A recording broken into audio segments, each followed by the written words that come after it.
Good morning. Our annual meeting is about to begin. Please take your seats. Bonjour.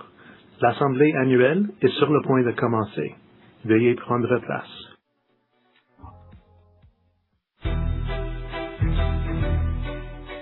We are committed to our journey. We are doing what we said we would do, and we are now realizing the benefits. We continue on confidently, even in these volatile times. Pivoting to growth. This is about sustainable, predictable growth, the one that brings the right returns and the right earnings year in and year out. It's discipline and continuing doing the things we're doing and having a longer-term perspective of what success will look like. We want to build a durable, diversified franchise that brings the full strength of all of Scotia to our clients. This is a story of partnership driving outcomes, and it's those outcomes that are helping to fuel a different earnings trajectory for the bank. Our global wealth management business has delivered quarter after quarter of strong results. Our global banking and markets team is investing in the capabilities to earn fee income and has delivered record M&A and capital markets revenue while also growing in the U.S. In international banking, we strengthened our core position in Mexico and reduced complexity and costs across our broader footprint. In Canadian banking, we laid the groundwork for improved earnings by growing deposits, increasing sales effectiveness, and driving efficiency. We will focus our growth where we can create the most value for the clients and segments where we have the right to win. And winning in Canada is just the beginning. We also aim to lead across the North American corridor. Working together to transform operations and drive a better client experience, be more resilient, have better controls, be more innovative, and transform the bank. We are all part of the same ecosystem, and our success will be fueled by our belief and our demonstration that we are all in this together. Long-term sustainable growth does not happen overnight, but with inclusion as our bond and Scotiabankers lined up behind a shared vision, we will get it done. Please welcome Mr. Aaron Regent, Chair of Scotiabank's Board of Directors. Accueillons Monsieur Aaron Regent, Président du Conseil d'administration de la Banque Scotia. Thank you, and good morning, everyone.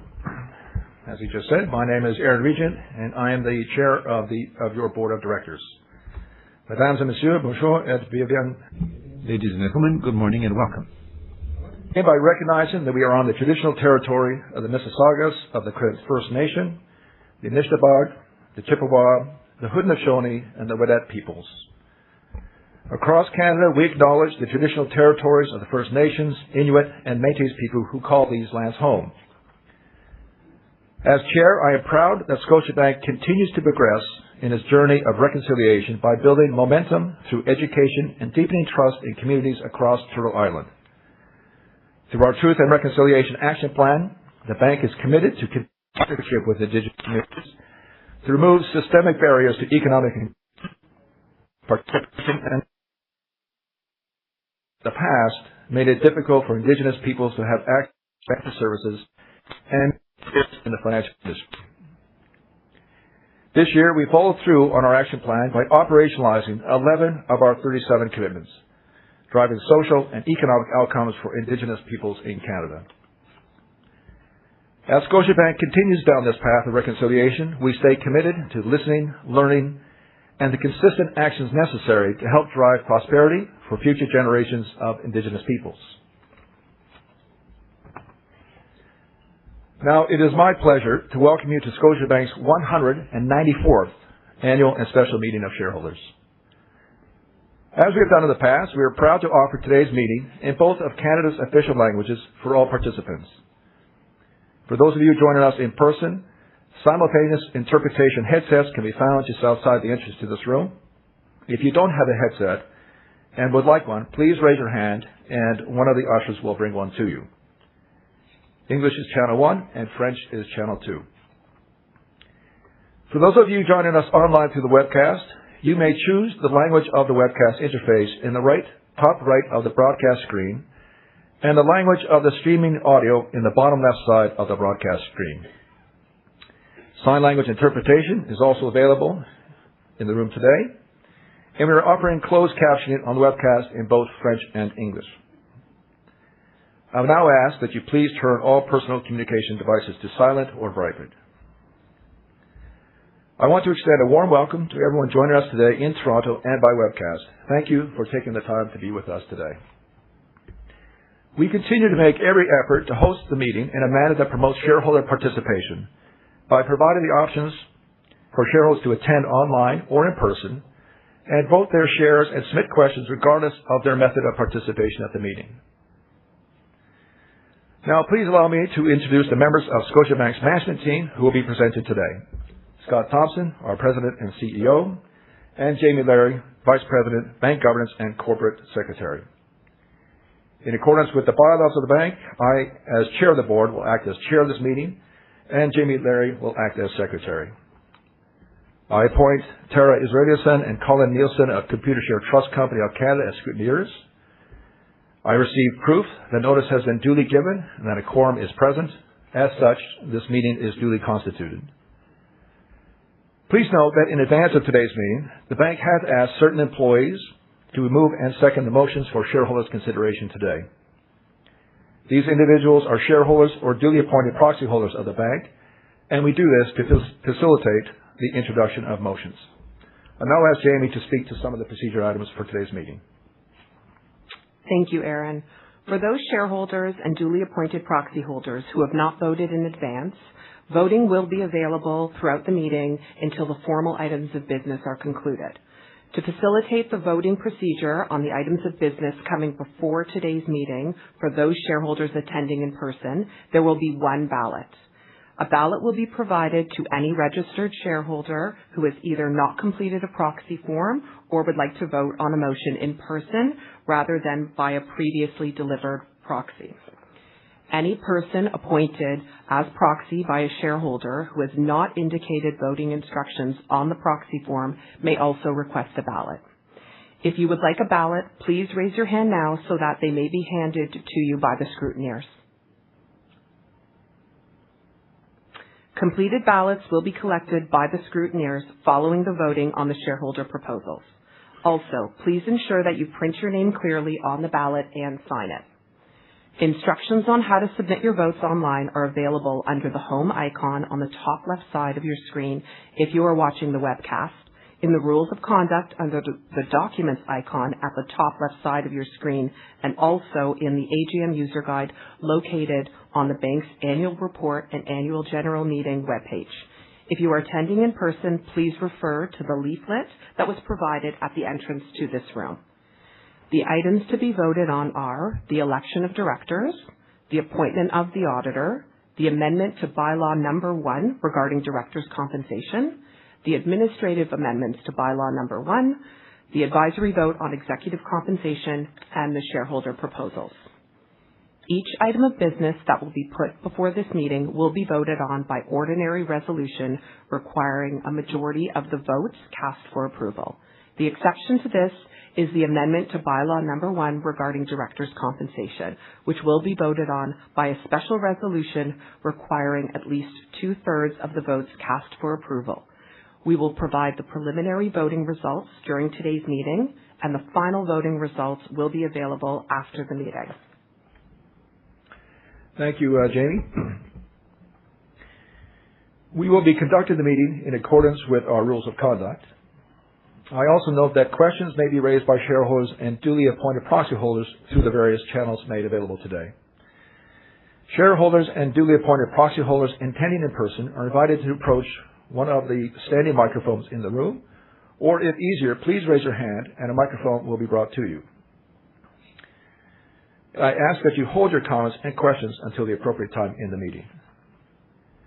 Shareholders and duly appointed proxy holders are also able to ask questions to the webcast by selecting the messaging tab and either typing the question in the box at the top of the screen or typing your phone number in the box to indicate that you would like to ask your question over the phone. I have asked Jamie to read out questions submitted through the web chat.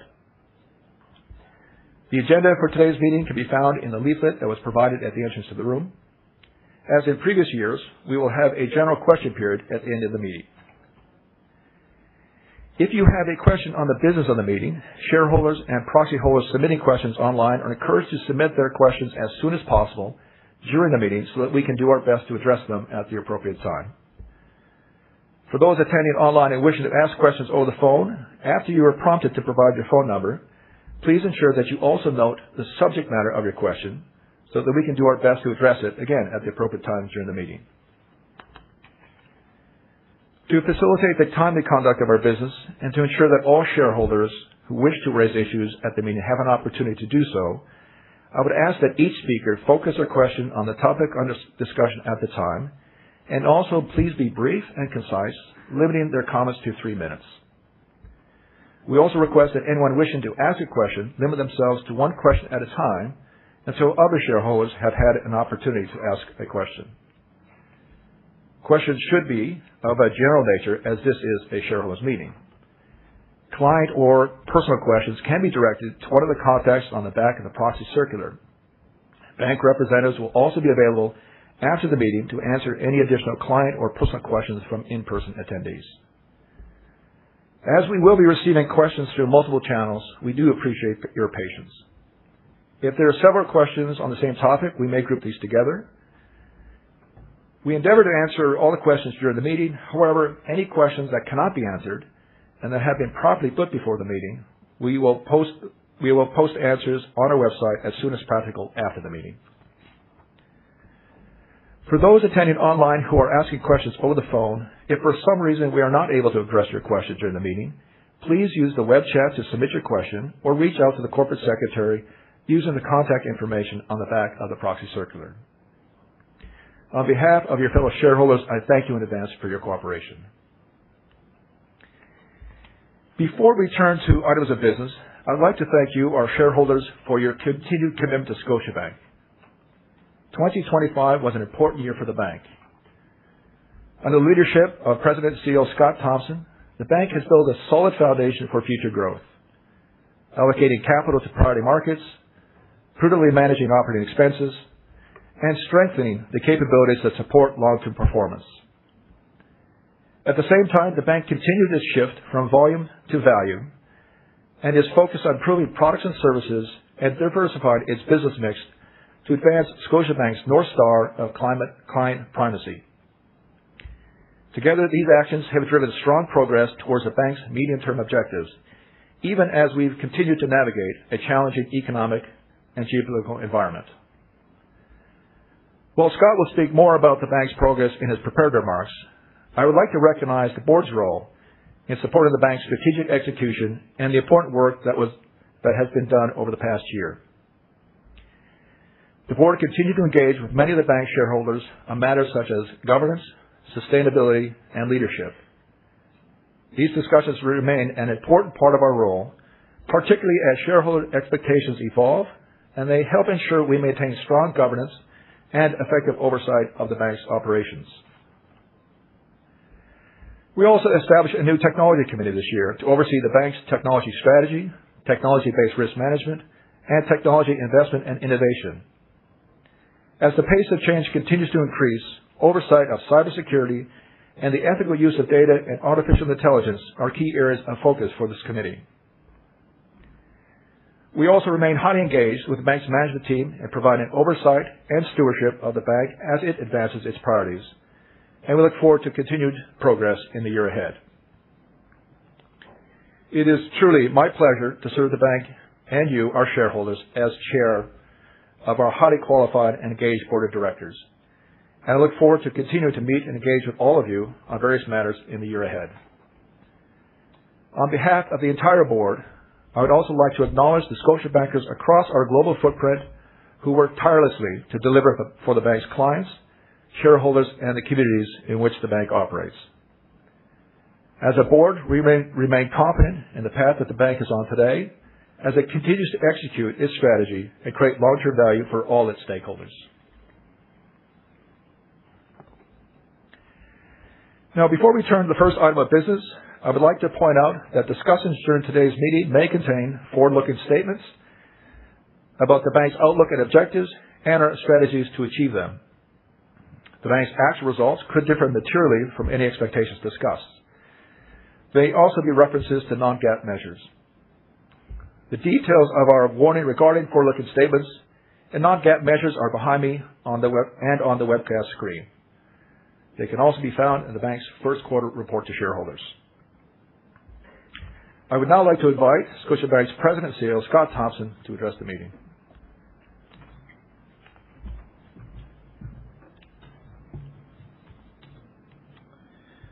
Good morning. It is a pleasure to welcome our shareholders here in Toronto this morning. Bonjour. Bienvenue. Welcome to our shareholders here in Toronto this morning. I want to thank you for your continued confidence during such an important time for our bank and for the country. Merci pour votre confiance. Thank you for your trust. This is an important moment for our bank and for Canada. Over the past year, I've spent time across Canada and our broader footprint meeting small business owners and corporate and commercial clients as they navigate this period and decide how best to steer their enterprises through it. On a recent approach into Vancouver Airport, I looked down at the stacks of shipping containers lined up at the port and was struck by the power of simplicity. For much of the last century, trade faced a basic problem. Goods moved across oceans, but ports handled cargo differently. Ships would arrive, and teams of dock workers would get to work breaking them down. Pallet by pallet, crate by crate, barrel by barrel. Every ship was unpacked, sorted, and reloaded by hand. It was labor-intensive and time-consuming. Global trade was not constrained because of a lack of demand, but because of a lack of a common standard. Then, a simple idea changed everything. The shipping container. One box that could move from sea to rail to road, align global trade, and something remarkable happened. Speed increased, costs fell, and scale became possible. That idea that alignment matters as much as ambition has guided how we have run the bank over the past 2 years.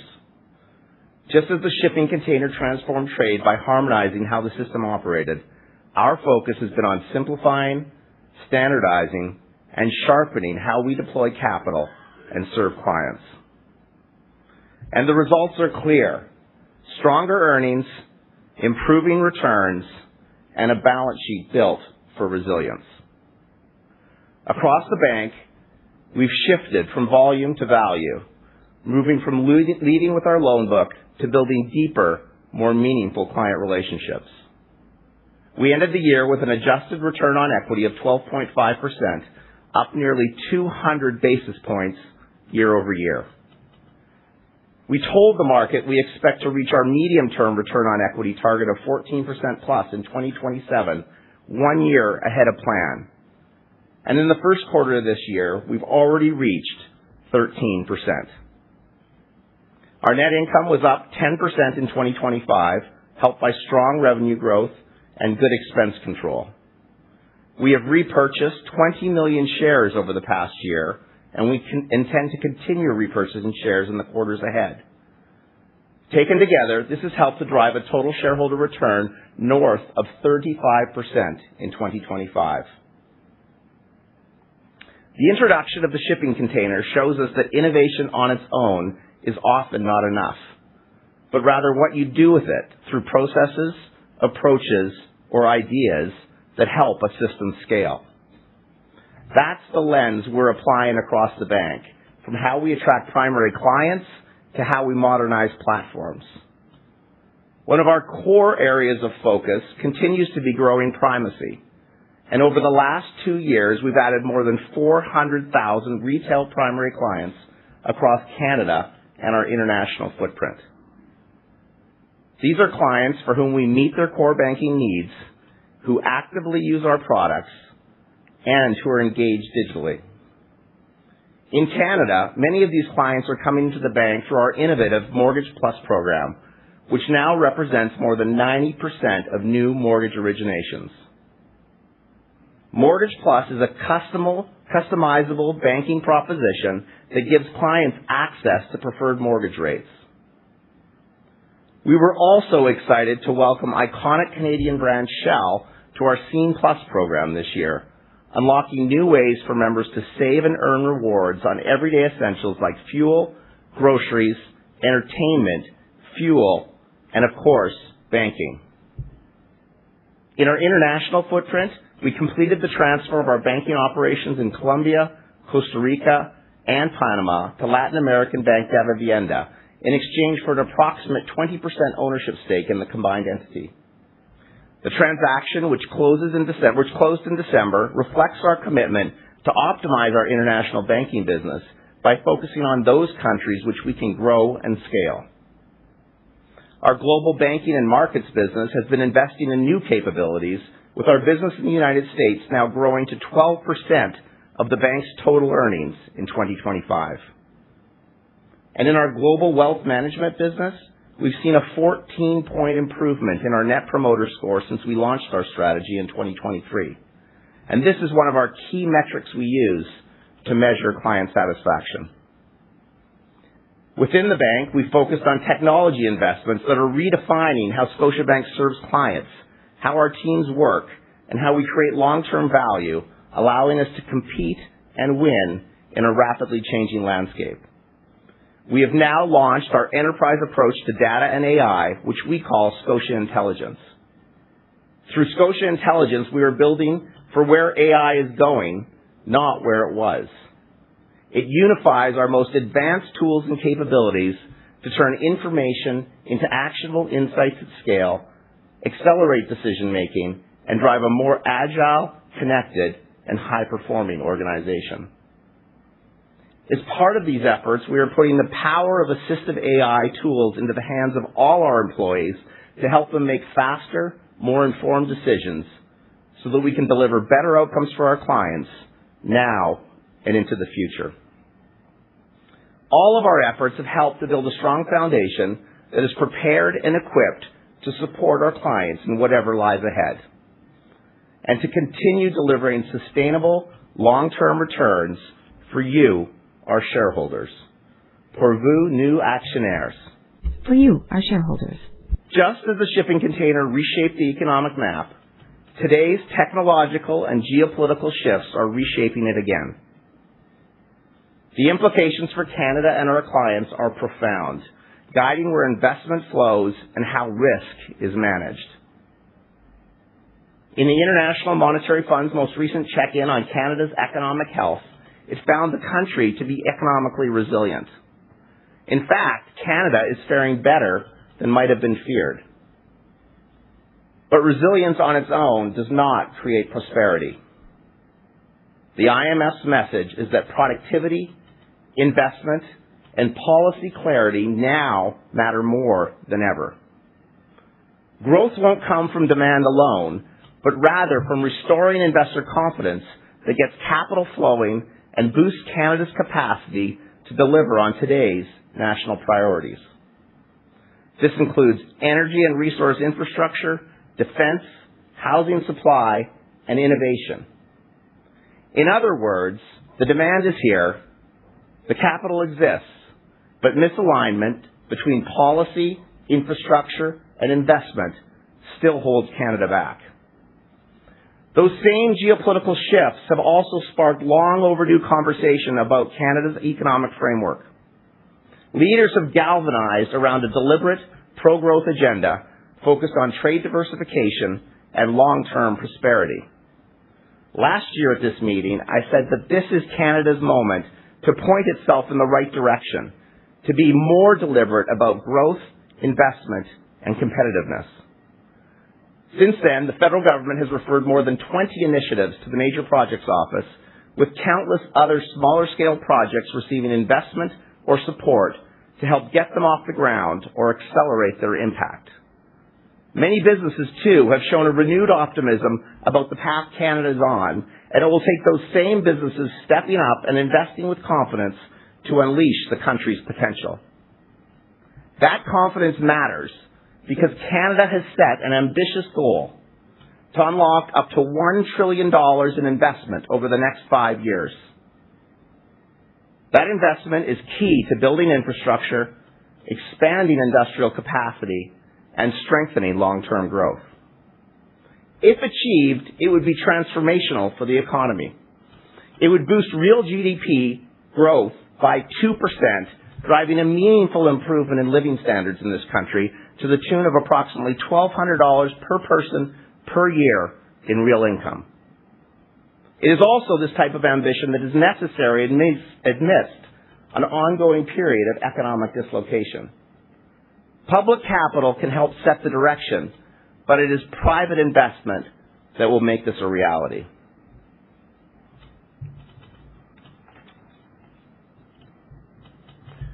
Today, the world is converging on a shared view of Canada's opportunity. Aujourd'hui, le monde voit le Today, the world is recognizing Canada's potential. The recent conflict in the Middle East has served as a reminder that when resources become a geopolitical tool, secure supply, trusted partners, and long-term capacity matter more than ever. And that puts a premium on more Canada. Nowhere is this clearer than in energy. Just 4 countries, Venezuela, Saudi Arabia, Iran, and Iraq, hold more than half of global oil reserves, with conflict-affected countries including Russia and Libya rounding out the top 10. More than 60% of natural gas reserves sit in the Middle East and Russia. In other words, a large share of the world's supply sits in places where politics can change the reliability and the price overnight. For households, this works its way into heating bills, gas prices, and the cost of everyday goods. Before the Middle East conflict, a fifth of global oil and LNG moved through the Strait of Hormuz, one of the world's most critical choke points. About a third of global seaborne fertilizer passed through that same choke point at a time when global food demand is only expected to rise. When fertilizer supply tightens or becomes more expensive, it flows straight through to farmers' costs and ultimately into grocery prices. This weaponization of resources also extends to the green energy transition. Half of all critical minerals essential to the energy transition are now intentionally restricted by export controls around the world, while nearly 75% of processing occurs in just one country. Canada is uniquely positioned as a secure, reliable alternative to many of the world's suppliers. We stand apart in the global energy landscape, 3rd globally in oil reserves, 4th in production, and 5th in natural gas. We are also in the top 3 globally on both current and planned carbon capture and storage capacity. Canada is the 2nd largest producer of uranium and has some of the largest reserves of other key critical minerals such as nickel, cobalt, and rare earth elements. Canada accounts for roughly a third of the world's reserves and production of potash, one of the key ingredients in fertilizer. Crucially, these resources sit within a country characterized by strong governance, rule of law, and political stability, in contrast to many dominant global suppliers. This is especially important as artificial intelligence continues to permeate deeper into everyday business and life, with access to affordable and reliable power quickly becoming a key factor in adoption. According to the International Energy Agency, data centers currently consume about 1.5% of total global electricity. That share is expected to double to 3% by 2030. Put differently, this represents half of the projected growth in domestic energy demand over that period, and it won't be a marginal shift. AI's energy use is expected to overtake that of all energy-intensive goods sectors combined, including chemicals, aluminum, steel, and cement. In a world where all forms of energy and raw materials will play an increasingly important role, Canada has the resources. Add to that our human capital, our highly educated population, our deep financial sector expertise, and a quality of life that ranks amongst the best in the world, and we also have the credibility to lead. But investment only moves at scale when systems line up, when capital, policy, and infrastructure pull in the same direction. Amidst today's uncertainty, the cost of misalignment is higher than it has ever been. That question of alignment matters just as much when we look beyond our borders. In the same way the shipping container reduced friction by standardizing how trade moved, North America's advantage comes from shared frameworks that let trade and investment flow with confidence. Canada has what the world wants and needs, and getting those goods to new markets has become a priority as the country works to diversify its trading relationships. Tangible commitments to do so may also reinforce the government's goal of attracting new investment and getting capital flowing into projects that enable overseas trade. Supporting this growth will mean making transformational investments in marine and air infrastructure and strengthening investments in rail, road, and intermodal capacity. This is a generational opportunity that will be essential to securing Canada's economic future. At the same time, it is important to deepen our relationship with our neighbor to the south. Geography matters. La géographie est très importante. Geography matters. 70% of goods leaving the country shipped by road, rail, or pipeline, Canadian trade is deeply integrated with the United States. The U.S. has always been and will always be a central partner for Canada. And just as Canada needs the U.S. needs Canada. It's no coincidence that some $900 billion in goods and services flow between Canada and the U.S. each year in roughly equal proportions.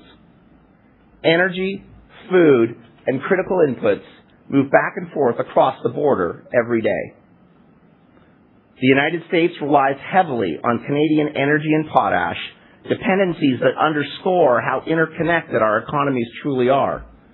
And nearly 8 million U.S. jobs are supported by trade with Canada. More broadly, the Canada, U.S., and Mexico relationship remains one of the most integrated in the world. North America has been the second fastest growing region over the last 30 years and represents roughly 30% of global GDP. Canada and Mexico are the United States' biggest trade partners, but they are also significant partners to each other. Mexico was the 5th largest purchaser of Canadian goods in 2024 and the 3rd largest source of Canadian imports. Beyond the trade flows, the three countries' human capital is highly complementary. Lower cost, highly skilled labor in Mexico, coupled with Canada's resource advantage, provides relatively cheaper inputs for American manufacturers, which in turn drives significant innovation and productivity growth. These strong cross-border supply chains have kept jobs in Canada and the U.S. that would have otherwise departed. This is particularly the case in key sectors like automotive, which have benefited from stronger competitiveness, while capital flows allow each country's firms to invest in the others, creating further jobs, fueling productivity, and generating wealth. Whether you're a tomato farmer in Leamington, a fleet owner in Lethbridge, or an auto parts distributor in Laval, trade uncertainty matters. Roughly 3/4 of Canada's economy is now services-based, but it is the goods-producing sectors, about 1/4 of GDP, that absorb most of the friction when trade rules are uncertain. Even relatively modest increases in trade friction can have meaningful economic effects, slowing investment, disrupting supply chains, and raising costs. This is especially true in sectors like manufacturing, machinery, and transportation equipment on all sides of the border that depend most on cross-border flows. When you look at the resource, labor, and manufacturing synergies to be found by working as one, it is not less of each other that we need, it's more.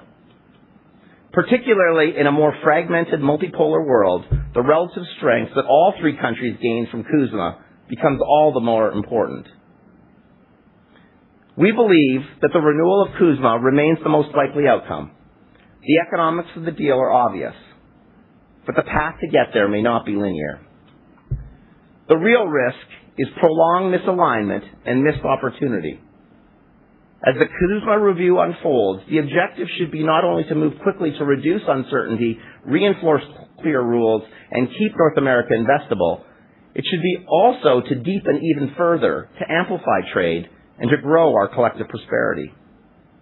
Together with broader global trade diversification, Canada will be on a course to thrive. The faster we gain that trade alignment, the faster businesses can commit capital, build capacity, and move forward with confidence.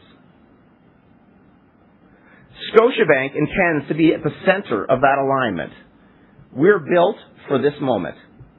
We are the fourth largest bank in Mexico and one of the top 10 in North America. We are the only bank that operates at scale in all three countries with deep expertise across sectors including oil and gas, mining, infrastructure, real estate, and many others. We are uniquely positioned to support our clients in each of these jurisdictions with an unparalleled ability to support those transacting across the continent. That's one of the reasons that we opened a best-in-class regional office in Dallas this year, a long-term investment in a region that is a hub for North American connectivity. It's why I brought our entire senior leadership team down to Mexico just 2 weeks ago to spend time with our clients and teams and to connect with a market that is so important to our bank. And it's why we're looking forward to hosting clients and officials from across Mexico and Canada as the government of Mexico launches its trade mission to Canada in the weeks ahead. Just as the shipping container caused significant societal shifts, as traditional roles were upended, technologies changed, and new opportunities emerged, so too will the disruption that is reshaping today's global economy. To that end, the way we approach areas like social impact, sustainability, and community investment are continuing to evolve. I'm very proud to share that we will disclose our energy supply ratio later this month, which will provide investors with clearer insights into the relative balance between our financing of low carbon and conventional energy supply. We will be amongst the first banks globally to disclose both an ESR methodology and a calculated ratio. Importantly, we will also publish a supplementary ESR where natural gas and low-carbon energy are recognized as essential to the transition. This is a recognition that all forms of energy, both conventional and alternative, will be required to support the global emerging middle class and the unprecedented demand driven by technological advancements like AI. Another area where we're committed to real impact is Indigenous economic reconciliation. The relationship between Indigenous participation, reconciliation, and Canada's economic resurgence is clear. We are focusing on driving real opportunity for Indigenous clients and communities and taking an enterprise-wide approach to expanding products and services that further contribute to the prosperity of the Indigenous economy and our broader stakeholders. This includes through Cedar Leaf Capital, which is opening doors to new opportunities that support Indigenous communities in accessing tailored financial advice, building capital, and driving economic development. Our community investment efforts through our $500 million Scotia Rise program will continue to evolve alongside our business strategy. To ensure that we are meeting the economic needs of tomorrow, the program will work to prepare our communities for an innovation-driven, infrastructure-intensive future. And through all of our efforts, inclusion remains foundational. It is central to our culture framework, our Scotia Bond.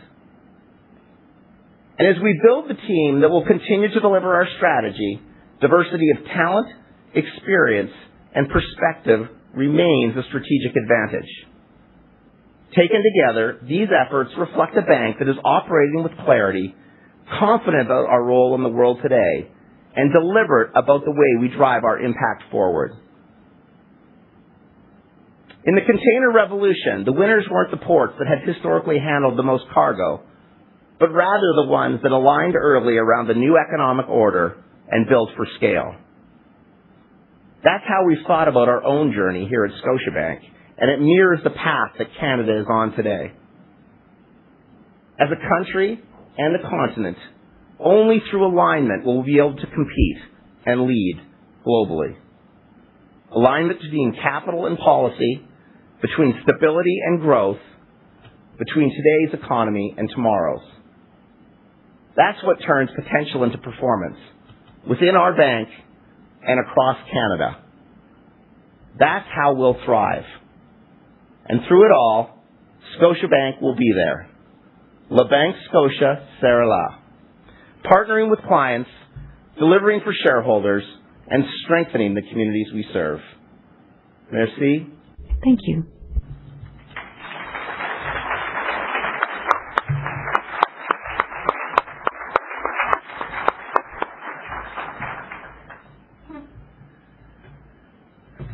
Thank you, Scott. Those are great remarks.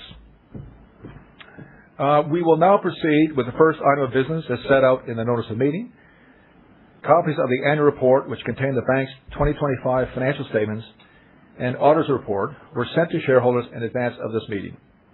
You can also obtain a copy of our 2025 annual report at the entrance to this room or on the website at scotiabank.com. We will now take any questions directly related to the financial statements.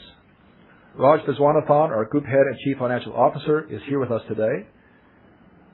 I'd ask again, please use one of the microphones located in the aisle, or again, raise your hand if you need a microphone brought to you.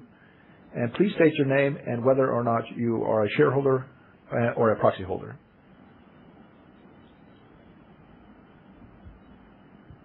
Okay, I see no questions in the room. Jamie, have we received any questions online? We have one question online. It is from a shareholder, Alan Best. He has a few questions, and his first one is, deposits are the foundation for growth in our business. I want to acknowledge the compelling promotional campaign the bank has undertaken to grow deposits in our Canadian banking and wealth management groups. The message was clear and well reinforced in our branches. There were competing campaigns in the marketplace, and I'd be interested to hear management's assessment of our results and also to know where shareholders might look to see the hard numbers resulting from this effort. Great. Mr. Best, thank you very much for your comments. You always have very good questions. As you know, the core to this strategy is primacy. Primacy with our retail clients, our small business clients, our commercial clients, and our corporate clients. And to get primacy, you need deposits, core deposits. And so that has been a huge focus for the firm since we launched the strategy. We've made good progress. I think since first quarter 2023, we've added $67 billion to the deposits of the bank. And if you look at 2025 year-over-year deposits in day-to-day, which are the key deposits we're after, are up 5% in line with market. So as a management team, we feel good about where we're heading. And I hope you find that we're being very transparent about that. So as you look at the financial results, as you look at the quarterly conference calls that I do, that's a big area of focus, and we can point you through our IR group to the right area to look. But we're pleased with the progress we're making, so thank you for the question.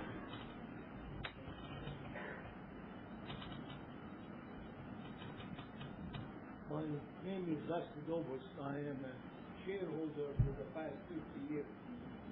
So far, everything was okay. Oh, talk here, sorry. I have one question. We have all kinds of problems with the United States you didn't say anything about. How can we solve that? They always want something different. Increasing taxes and doing all this nonsense. Well, first, thank you very much for being a shareholder for 50 years. That's very impressive, and thanks for the faith you put in the bank. Well, so far. We're here to serve you, so thank you very much. Okay.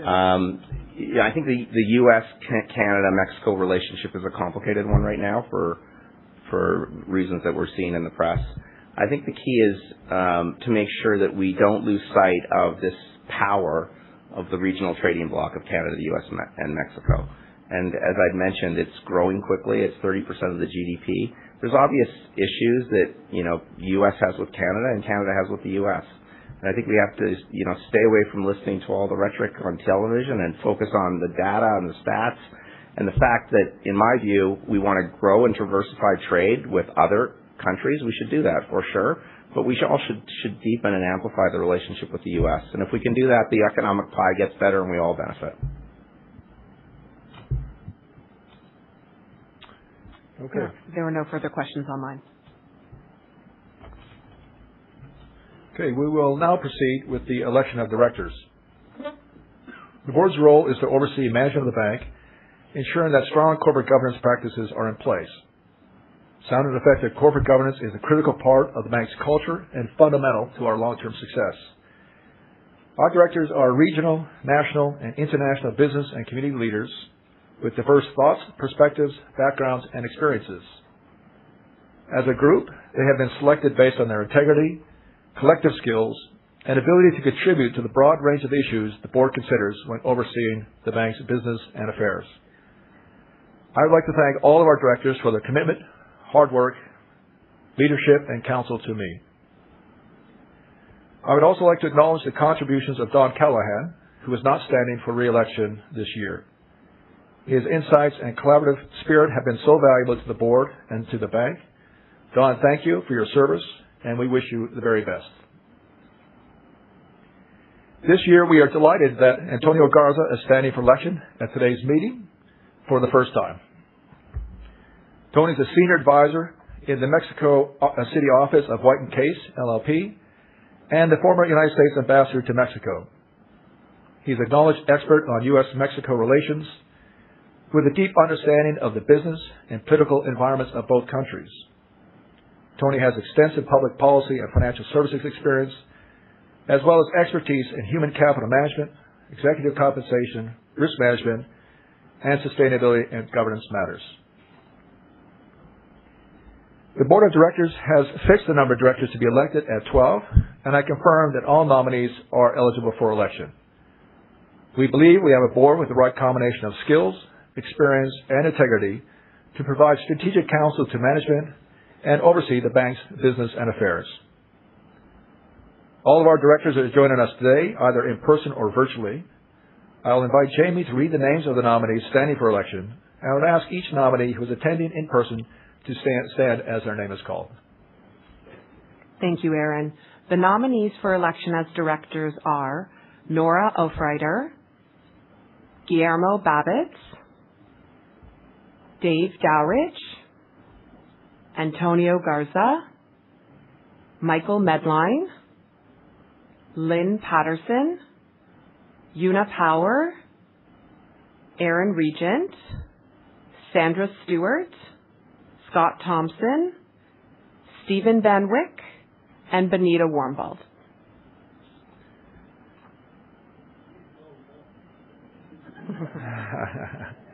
All right, thank you, Davey. The board looks forward to serving you, our shareholders, this year. You will find information on each of our nominated directors on pages 17 to 23 in both the English and French versions of the bank's management proxy circular.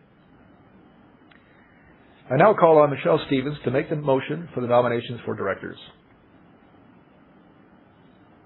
Good morning, Mr. Chair. My name is Michelle Stevens, and my pronouns are she, her. Here at Scotiabank, I hold the position of Manager, Board Services, within the Corporate Secretary's Department. I am a shareholder. It is my pleasure this morning to nominate each of the director nominees, as set out in the Management Proxy Circular, to be a director of the bank until the close of the next annual meeting of shareholders. Thank you, Mr. Chair. Thank you, Michelle. Are there any questions or comments about the election of directors? And again, please use one of the microphones in the room or one can be brought to you. And similarly, you can ask a question through the online channel. And again, I ask that you state your name and whether or not you are a shareholder or a proxy holder. Okay, I see no questions in the room. Jamie, any questions online? We have no questions online. Okay. I declare the nominations closed. The election of directors is the first item to be voted on. If you have not yet voted, please vote now by selecting either the option for or withhold for each individual director. And I'll pause for a moment so people can complete their voting.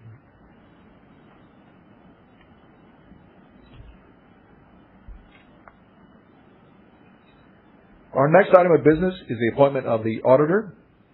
At the annual meeting held on April 8th, 2025, shareholders reappointed the firm of KPMG LLP as the shareholders' auditor of the bank for the 2025 fiscal period. You will find detailed disclosure on pages 6 and 7 in both the English and French of the Management Proxy Circular. The board recommends that KPMG be appointed as the auditor of the bank until the close of the next annual meeting. Ali Verma, Jim Newton, and Brent Elson, representing KPMG, are here in person today. It is a pleasure to welcome them to this meeting. And I would ask that Mr. Verma, Newton, and Elston, would you please stand to be recognized?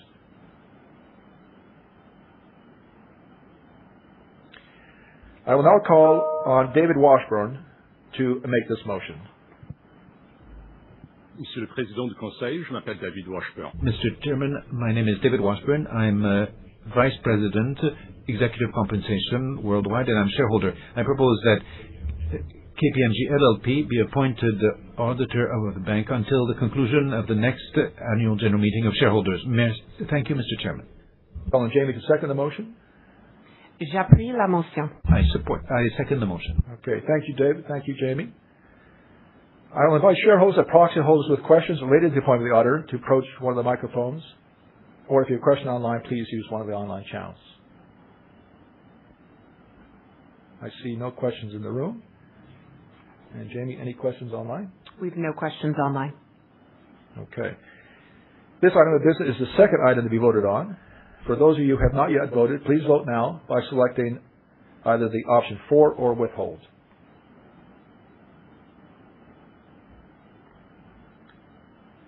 Our next item of business is the amendment to Section 3.13 of the Bank's Bylaw Number 1 regarding directors' compensation. A description of the proposed amendment and the text of the resolution can be found on page 8 of the Management Proxy Circular in both English and French. As noted earlier, to become effective, this resolution must be passed by not less than 2/3 of the votes cast in respect of this resolution. I now call on André Gagne to make this motion. Mr. Chair, my name is Andre Gage, and my pronouns are she, her. Here at Scotiabank, I'm a Senior Manager of Canadian Banking Communications within Global Corporate Affairs. I'm a shareholder. I move that the special resolution to amend Section 313 of Bylaw Number 1 to delete the reference to $5 million and replace it with $7 million as set out in the Management Proxy Circular for this annual and special meeting be confirmed. Thank you, Mr. Chair. Great. Thank you. Jamie? I second the motion. Okay. Thank you, Andre, and thank you, Jamie. I invite shareholders and proxy holders with questions concerning this item to again approach one of the microphones or have one brought to you, and similarly use one of the online channels. I see no questions in the room. Any questions online? We have no questions online. Okay. This item of business is the third item to be voted on. If you have not yet voted, please vote now by selecting the option for or against. Our next item of business is to confirm administrative amendments to the bank's bylaw number 1. A description of the amendments and the text of the resolution can be found on pages 8 and 9 of the Management Proxy Circular in both English and French. I now call on Alex St. Germain to make this motion. Annie, hello, Mr. Chair. My name is Alex St. Germain. My pronouns are she and her. I'm the Indigenous Community Relationships Manager here at Scotiabank. I'm also a shareholder. I move that the ordinary resolution for administrative amendments of bylaw number 1, as set out in the Management Proxy Circular for this annual and special meeting, be confirmed. Miigwech, Mr. Chair. Right. Thank you. Jamie? I second the motion. All right. Thank you, Alex. Thank you, Jamie. I invite shareholders or proxy holders with questions concerning this item to approach one of the microphones or again use the online channel.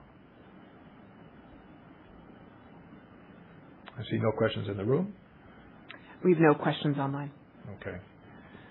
This item of business is the fourth item to be voted on. And again, if you have not yet voted, please vote now by selecting the option for or against. The next item of business on the agenda is the advisory vote on the bank's approach to executive compensation, commonly known as Say on Pay. Our approach to executive compensation is described in detail in the compensation discussion and analysis section on pages 69 to 115 in the English and pages 71 to 119 in the French versions of the Management Proxy Circular. Because our annual Say on Pay as an advisory vote is not binding upon the board, however, the board and the Human Capital and Compensation Committee will take the outcome of the vote into account, together with other suggestions that we receive from you when considering future executive compensation arrangements. The resolution on the approach to executive compensation is set out in the Management Proxy Circular on page 10, under the heading Advisory Vote on our approach to executive compensation. I now call on Sarah Mohammed to make the motion to approve the bank's executive compensation approach. Hello, Mr. Chair. My name is Sarah Mohammed, and my pronouns are she and her. It's a true pleasure to be the Senior Manager of Global Inclusion, working with the Inclusion team to build Scotiabank's culture. I'm a shareholder. I move that the resolution set out in the Management Proxy Circular under the heading Advisory Vote on our approach to executive compensation be passed. Thank you, Mr. Chair. Thank you, Jamie. I second the motion. Okay. Thank you, Sarah. Thank you, Jamie. I invite shareholders or proxy holders with questions regarding this item to approach the microphone. I see we have one question. Mr. Chairman, my name is Willy Gagnon, representing MEDAC. Like each year, we are voting against this approach for the same argument. That is, the compensation ratio is far higher than the 30 times that we recommend for the ratio between the remuneration of the highest paid employees in the bank that should not go beyond 20 to 30 times the median employee remuneration. And we would invite all shareholders to vote against this proposal. In fact, one bank is getting there this year. They did achieve a reasonable ratio, so it's possible. Thank you. Okay, thank you, Mr. Gagnon. I think as we set out in the circular, our approach to executive compensation is to make sure that we're fair and competitive and provide an incentive structure to properly motivate our team. And I think we have a plan in place that does that. And so thank you for your comments. And again, our whole approach to executive compensation is well described in the circular and the rationale behind it. But thank you for your comment. Okay, Jamie, is there any questions online? We have no questions online. Okay, this item of business is the fifth item to be voted on. If you have not already voted, please vote now by selecting the option for or against.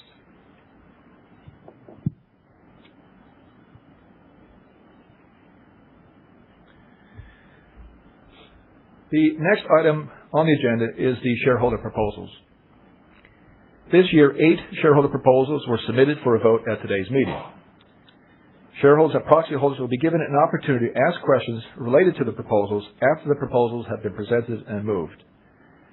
The 8 proposals were submitted by Le Mouvement d'Education et de Défense des Actionnaires, or MEDAC, which you will find in the Management Proxy Circular beginning on page 119 in English and on page 124 in French. The Management Proxy Circular includes statements by MEDAC in support of its proposals, as well as the bank's responses. Mr. Willy Gagnon of MEDAC is joining us in person today. Bienvenue. Welcome. Mr. Gagnon, you're welcome to address the meeting with any comments on your 8 proposals. And please don't forget to move each proposal. Mr. Chairman, so again, Willy Gagnon for MEDAC. I'm a shareholder of the bank, and we are making our proposals this morning. I will start with a very small comment. On page 29 of the circular, there is an excellent table in which we see the evolution of governance within the bank. We're very happy with the publication of that table.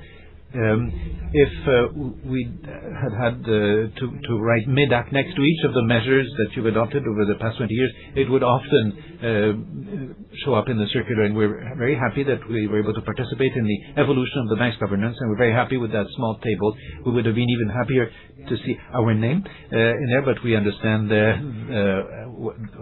how it was put together. So, we had submitted 9 proposals and 8 are being put to a vote. Today we managed to agree on one of the proposals. The key proposal is the first, and I will spend a little more time on that than on others. Given that other proposals, so 3 of the proposals have been made to you in the past, 5 are new. The other 3 are former proposals that are being made again. The key proposal, which is consistent with MEDAC's goal of promoting shareholder participation in the companies in which they've invested, reads as follows. Strengthening shareholder participation in annual meetings. Last year, one company had no quorum. They didn't manage to get a quorum, and they were required to postpone their annual meeting by 2 days. And this led us to ask the question, why? Why does this kind of thing happen? We've proposed a series of measures to the bank that could be implemented to try and promote shareholder participation in annual meetings. We would have been open to not submitting this proposal for the vote if the fourth measure that we were asking, documenting participation, the publication of a table in which we could see whether or not shareholder participation in annual meetings has been increasing or decreasing over the past years, in a small table in which we could distinguish between the participation rate of institutional shareholders and the participation rate of individual shareholders, because you can see in the table that we've provided that there is a gap between both. The institutional shareholder participation is keeping up, whereas, generally speaking, in Canada, the participation rate for individual shareholders is decreasing, and we find that's a catastrophe, and that corporations should devote specific efforts. It would be easy for the bank to publish such a small table which would present information that is already available in documents published over the past few years on the rate of participation in annual meetings. Had the bank agreed to publish a small table, we would not be putting this motion to a vote today. We hope that the bank will eventually be open to publishing such a table, which would not be expensive to produce, and independently of the results that we obtain today in the vote, we would be happy to see that, and we would invite all shareholders to support this proposal. I will spend much less time on the other proposals. Inclusion of young people in the bank's governance bodies, proposal number 2. This is a measure that has already been taken by a number of crown corporations in Quebec. The bank is saying that it will not do this as long as regulators don't require it. We think it would be a good thing to do it nonetheless, and we've had shareholders to support this proposal. Proposal number 3, that the bank adopt a more responsible compensation policy aligned with the bank's overall performance. That goes without saying. In its reply, the bank seems to agree with us on principle but not on modalities, so we would invite all shareholders to support this proposal. Proposal number 4, strategic diversification of skills on the board of directors. We were asking what were the mechanisms that would allow, in a time of crisis such as the one we're experiencing now with the United States, worldwide crisis and war, if a mechanism could be triggered that would review the skills matrix for directors. We would invite shareholders to support this proposal.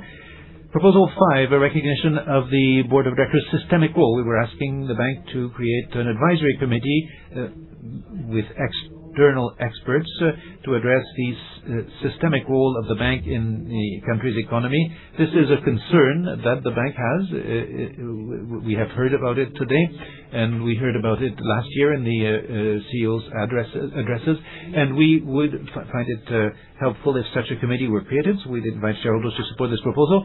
The other proposals, oversight of artificial intelligence, that is a proposal that we made last year, which obtained 12% of votes. And public disclosure of non-confidential information, country-by-country reporting. This is a proposal that had obtained 8% last year, and that we are making again this year. And advisory vote on environmental policies, that is a proposal that obtained 14% support last year. That is why we are making it again. And combating forced labor and child labor, this is a proposal that is not being put to a vote since we've been able to agree with the bank on the principle. The bank has stated that during 2025, no concern related to modern slavery and child labor has been identified. This is what we were asking for. So I'm sorry about the large nature of proposals that we've made.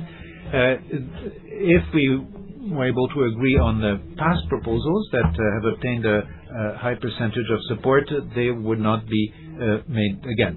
So we hope that we can continue our dialogue with the bank in future on these important topics, even though we don't necessarily get a majority of votes. I would like to stress one important thing. It is stated in the bank's reply to proposal Say on Climate that we MEDAC, believe that this vote would replace discussions with shareholders. This is not the case. We are not saying that.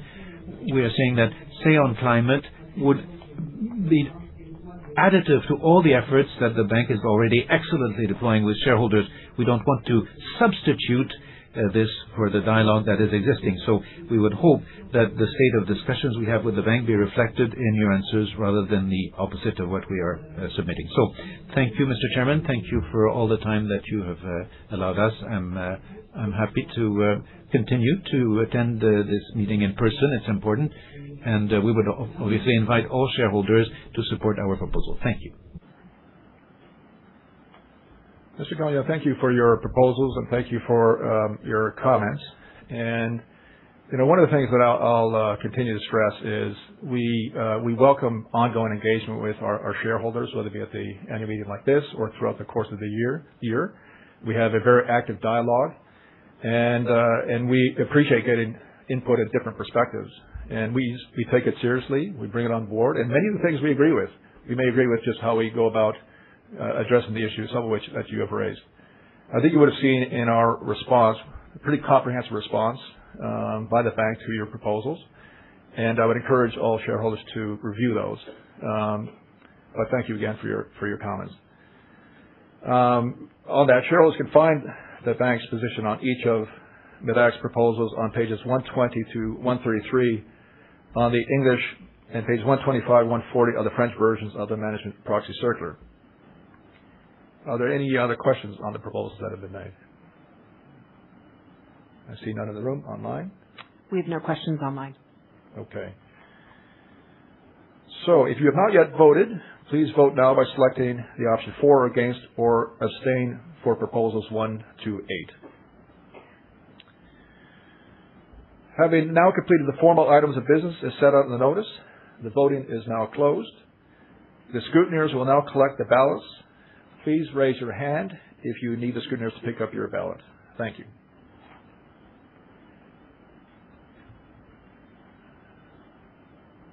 Invest Now submitted a proposal which was withdrawn after productive discussions. Ms. Gina Papineau of Invest Now would like to speak to this proposal. And Ms. Papineau, thank you for being here, and please, the mic is yours. Thank you. Thank you. Thank you for the opportunity to speak about InvestNow's withdrawn shareholder proposal. We asked the bank to return to viewpoint neutrality in their business practices and to put fiduciary duty to their shareholders first. But after submission, it was argued that the language of our request was at odds with the requirements of the Bank Act, which stipulates that decisions must be made in the best interests of the bank itself and its shareholders. Point taken. So in these remarks, we are asking the bank to return to viewpoint neutrality in their business practices and to put fiduciary duty to the bank and its shareholders first. Banks are essential institutions for participating in modern life. Without a bank account, it is difficult to play any part in our society. Banks, therefore, must be truly inclusive institutions, and that means they should be held to a standard of strict viewpoint neutrality, looking after the interests of their clients in a non-partisan, non-ideological way. So long as a bank's clients are abiding by the law, banks should be open to all potentially profitable businesses for the good of the bank, its shareholders, and the health of the economy. But over the past decade, maximizing financial returns to shareholders has increasingly taken a backseat to the pursuit of environmental, social, and ideological goals. Along with other fiduciaries like public pension plans and university endowment funds, Canadian banks have placed ideological goals like decarbonization, net zero, and energy transition above returns. Since 2022, we have presented shareholder proposals to the Big Five Canadian banks to counter these prosperity-destroying campaigns, whose ultimate objective is to shut down Canada's oil and gas industry. Our goal has always been to prevent the banks from giving in to political and ideological pressure and becoming complicit in schemes to undermine Canada's energy sector. Banks hold a government charter to conduct banking. That charter grants a privilege, but it also comes with the responsibility to stay focused on the purpose of banking. As customers and as shareholders of the banks, we need to hold the banks to account for any activity that strays from the business of banking. Thank you. Gina, thank you very much for being here and for your very, very thoughtful remarks. Shareholder Association for Research and Education, or SHARE, submitted a proposal which was withdrawn following a productive discussion with the banks.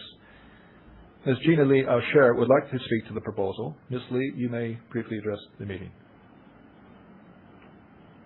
Good morning, shareholders. My name is Mona Lee. I'm the Associate Director of Corporate Engagement at the Shareholder Association for Research and Education, also known as SHARE. I am representing the Hamilton Community Foundation, a shareholder of Scotiabank, which has filed a shareholder proposal at Scotiabank requesting that the bank conduct and disclose the results of a third-party racial equity audit analyzing Scotiabank's employment and commercial practices to identify, address, and prevent systemic discrimination risks. Hamilton Community Foundation filed a similar proposal in 2025 and has engaged the bank on these matters since 2022. At Scotiabank's 2025 annual meeting of shareholders, the proposal received over 38% of support from shareholders. Subsequent to the filing of this proposal, SHARE, on behalf of Hamilton Community Foundation, engaged in meaningful and productive dialogue with Scotiabank, resulting in commitments from Scotiabank to advance financial inclusion across its business for Black and other racially minoritized people and Indigenous peoples, and commitments to mitigate systemic discrimination risks in line with the scope of a racial equity audit.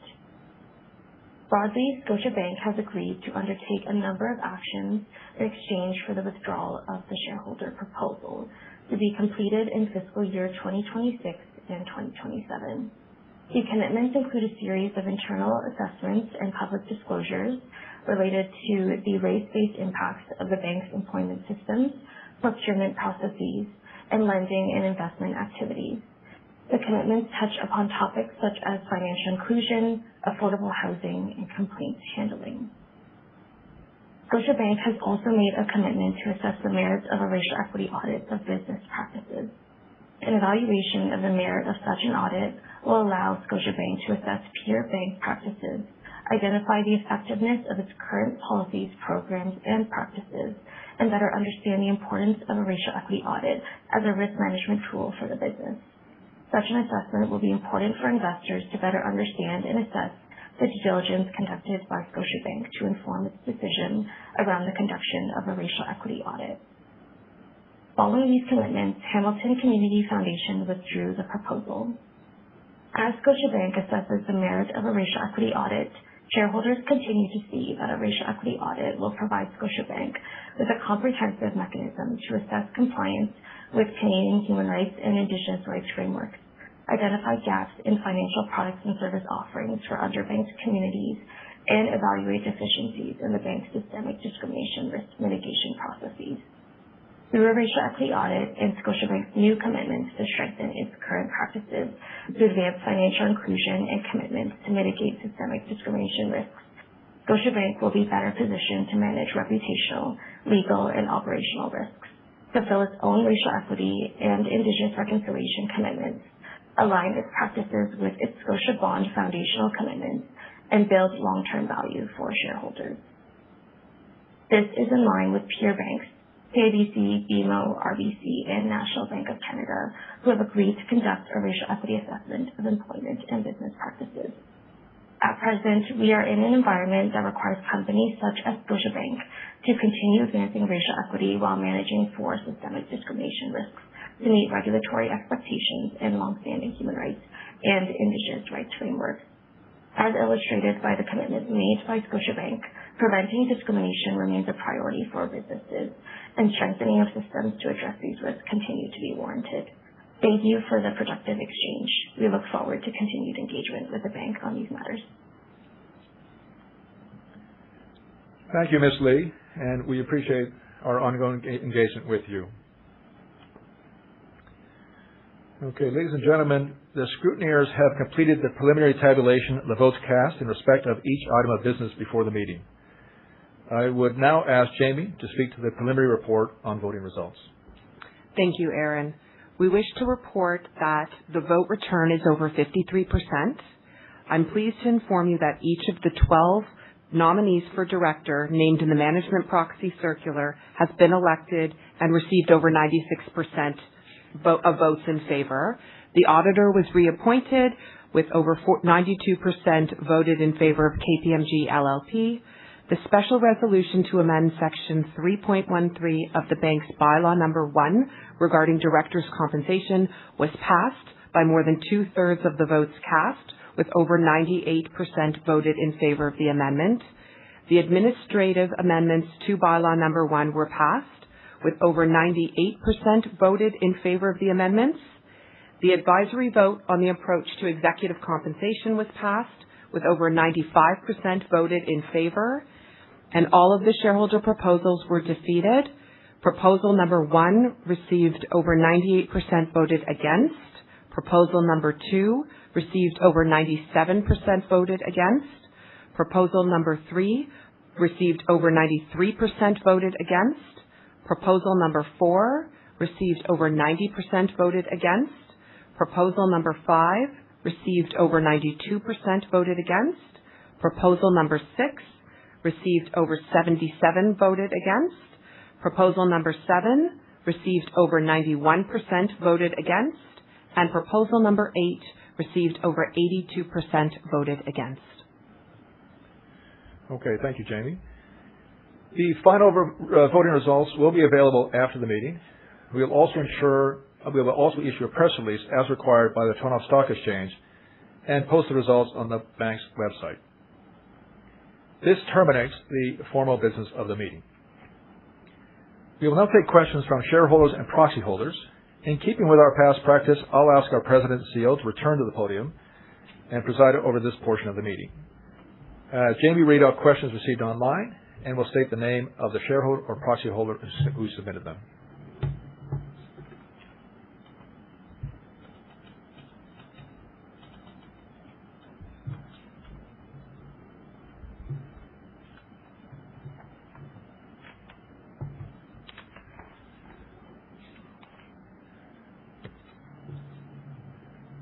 As noted earlier, this is a shareholders meeting, and as such, questions should be general in nature and related to the meeting.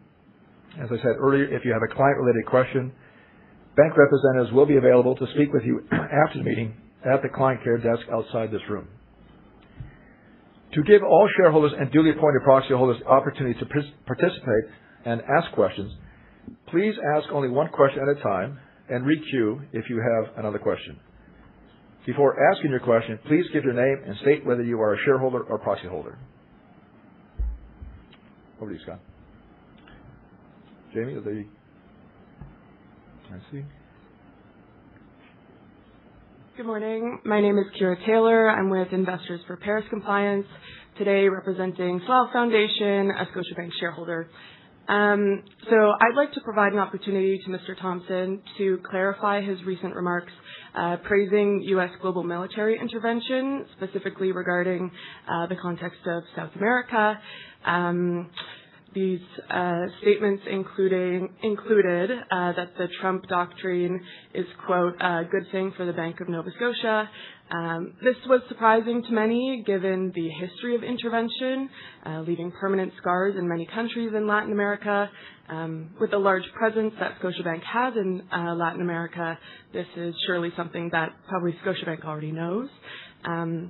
These praises have also aged poorly, given the U.S.'s recent intervention into Iran, already causing hundreds of billions in costs to the global economy, also setting up a possible global recession, which will directly hit Scotiabank's bottom line. So would Mr. Thompson like to clarify your remarks? Great. Thanks for the question.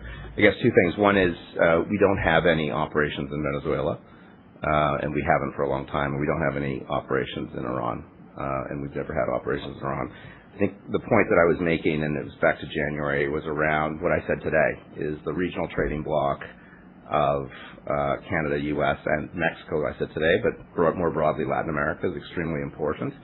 And the second point I was making is as we see some of these countries, like Chile, which was the country that had just gone through an election, move from left to center-right, that should be positive for the economic growth of those regions, and the Bank of Nova Scotia would benefit from that. Those were the 2 points that I made. I think how it was reported in the press was a little bit differently than what I said, if you're listening closely, on January 8th. Thank you. Thank you.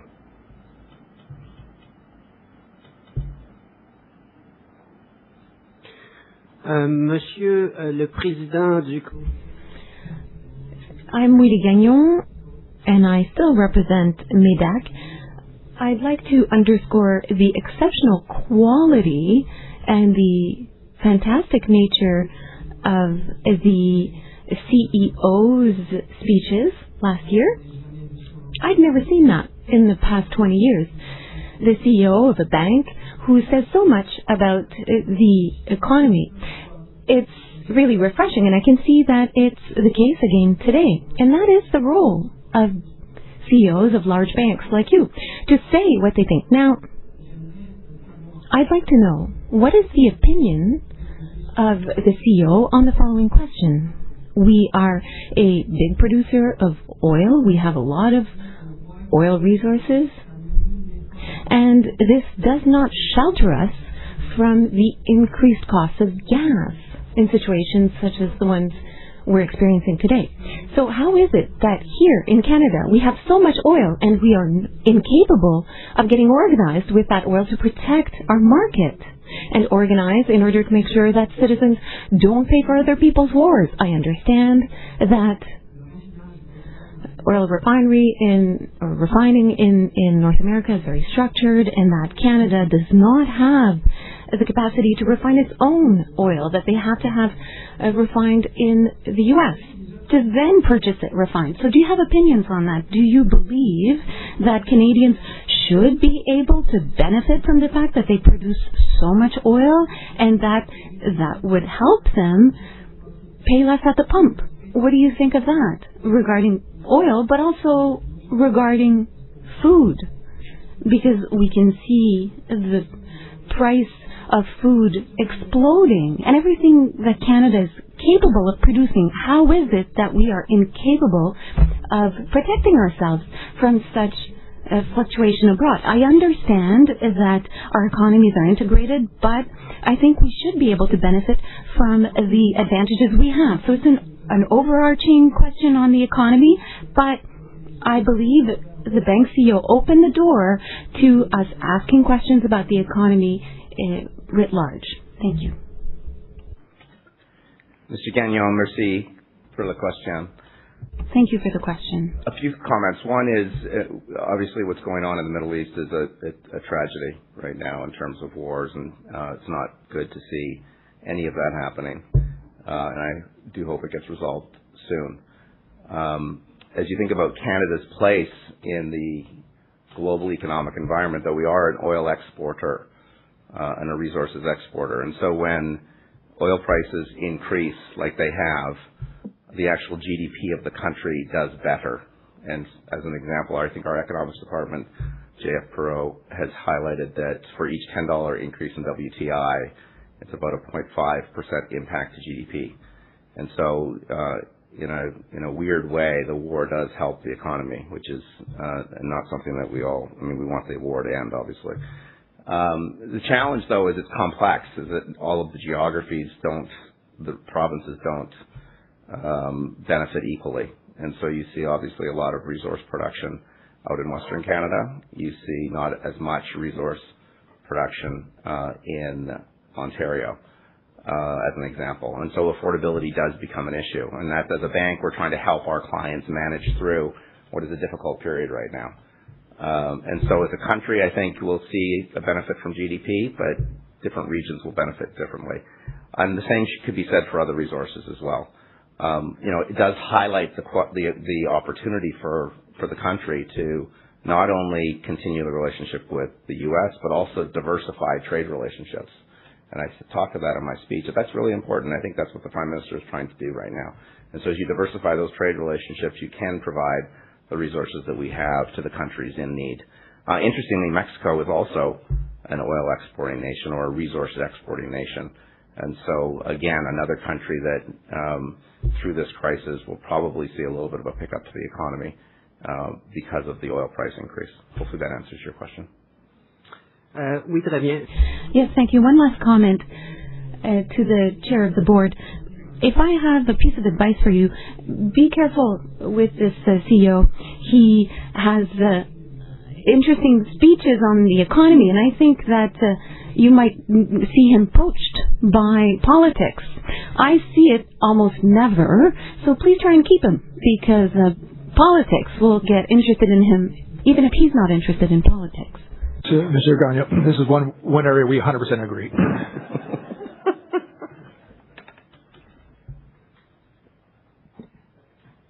So, Scott, we have a couple questions online. One from Alan Best, who says that he understands that Tangerine earnings growth is expected to remain modest, and he would be interested to hear about the results of the TV campaign promoting some of the additional services available at Tangerine, and whether management views Tangerine as a possible solution for branch closings in some rural communities. Great. Thank you very much, Mr. Best. And we're fortunate to have Terry Lee Weeks here today in the room, who is the CEO of Tangerine. I'm really excited about Tangerine. I think we have a great opportunity to have a different value proposition for our clients than we've historically had. We're in the front end of building out the team, making sure we have the right technology. And so I think you'll hear more in the weeks, months to come, and you're starting to see the TV campaign, which is actually having some pretty good success. It's off of a small base, but we're actually seeing assets come in to the bank. And so your first question, which you provided earlier around deposits, this is actually increasing the deposits for the overall bank. As a possible solution for branch closings, that they're not connected.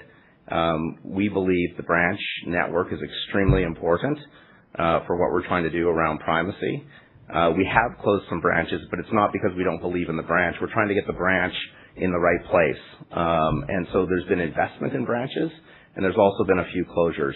But Tangerine's a separate proposition from what we're doing at the Bank of Nova Scotia, and definitely not connected to any branch closures that may happen. And I think you're actually going to see a lot more investment into our branch network over time as we move forward in pursuit of the primacy agenda that you referenced earlier. Hi. My name is Esther Mui. I've been a long-term shareholder and also still proud to be an ex-Scotia banker.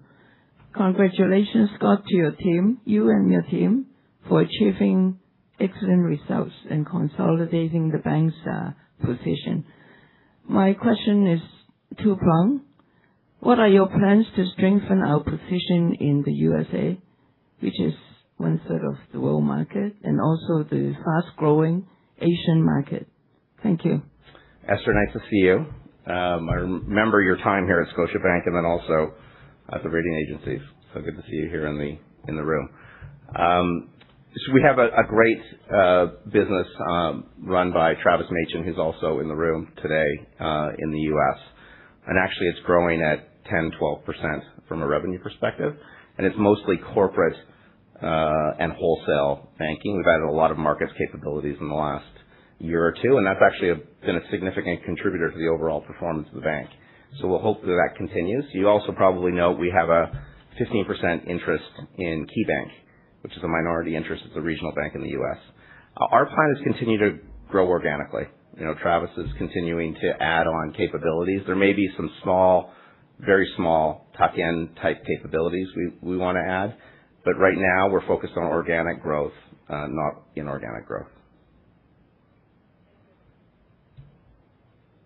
Oh, so you had a second question too. What was Asia. Asia's been a great growing area. We do have a footprint in Asia, in Singapore and Hong Kong. We're consolidating that footprint into Singapore, and we've actually continued to focus on Asia, but with clients that are dealing back into the North America corridor. And so as you think about the journey we were on, we were in 53 countries around the world. We're trying to really consolidate around this whole Canada, U.S., Latin America footprint that we have, including Caribbean and that. And then servicing clients through Europe and Asia, which actually come back to that regional trading area. So that I wouldn't expect any significant acquisitions in Asia. Thanks, Esther. We have one more question online from Alan Best. He notes AI seems to be top of mind in every business. He submits this question in order to talk about it at this meeting. Can you tell us how the bank will use AI to grow revenue and earnings, and whether you have any worries about possible ill effects? Great. Thanks, Al, or Mr. Best. This is top of mind for the board. It's top of mind for the management team. We struck a technology committee, as you know, last year, and from board engagement and the type of interaction we're having, AI is top of mind. We're also investing a lot as a company around AI, cloud, data, and you're seeing our technology investment go up year over year. From an AI perspective, we've just announced Scotia Intelligence. We're giving assistive AI tools to all of our employees to allow them to use that in their day-to-day work, because we do see that there's a productivity advantage. And then as a company, we are focusing on a few distinct areas that will allow us to create value for you, our shareholders, through AI. And as we think about that, think about effectiveness and efficiency for productivity improvements, client experience improvements, and risk mitigation for the bank. And all through this, cybersecurity and making sure we keep this bank safe is top of mind. And so making sure we do the right investments, we roll out AI to our employees in a way that keeps the bank and our clients safe. And that's the approach that we're taking.